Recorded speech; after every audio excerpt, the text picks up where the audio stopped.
San Juan, Puerto Rico AP. Locked out of his home and with nowhere else to go, Wilfredo Ortiz Marrer rode out Hurricane Maria inside a Jeep, which was lifted off its wheels by floodwaters in the parking lot. He then endured days without enough food or running water. The lights are back on at his residence for low-income elderly people in the San Juan suburb of Trujillo Alta, and food has started arriving, but he still waits as long as he can each night to leave the company of others in the lobby. Alone in his room, he sometimes starts to shake. "You get really depressed," he said Wednesday.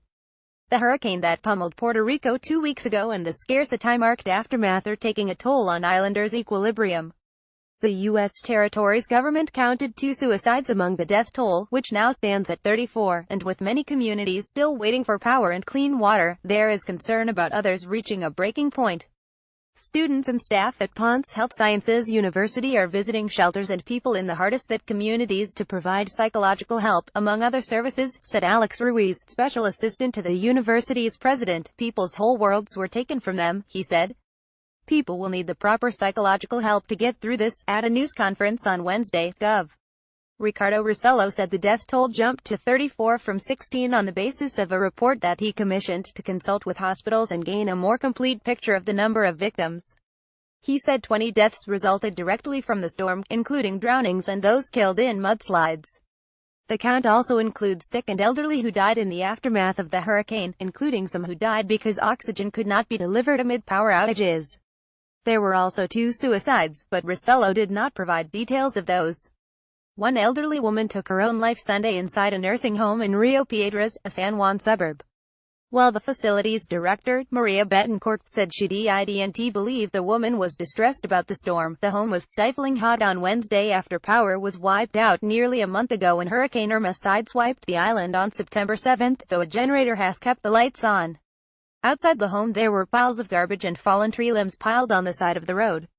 Ortiz and other residents of the low-income housing residence in Trujillo Alta said the building administration ordered them to leave ahead of Hurricane Maria, saying the building wasn't equipped to weather the storm.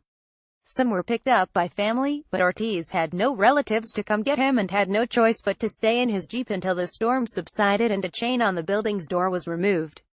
Another resident, Felix Manuel Lopez, a 73-year-old U.S. Army veteran, said he has seen a Veterans Affairs counselor to help with anxiety that came back after he returned from a shelter to his darkened apartment. "Everybody's drained," said Ruiz, the Ponce University official, who recently toured the city on the island's southern coast to assess people's needs. "Spirits have been broken." On Wednesday, the governor said power has been restored to 8.6% of Puerto Rico's customers, and the government is hoping to have power back on for 25% within a month. Power is being restored at hospitals, and he said the government is looking into which schools can reopen. "While we are still in an emergency, we are transitioning to establishing some components of normalcy," Rossello said. Dr. Olga Rodriguez, the dean of the Ponce Health Science University's School of Medicine, said mental health problems have increased after the hurricane and need to be dealt with swiftly. "This is very important so as to minimize the impact and emotional effects," she said. "It's not easy. We're reaching some people, but the island needs more mental health professionals. If we don't act, the situation can become problematic. People are unable to go to work, they cannot produce, they do not know when they can return to work," she said. "There's widespread despair.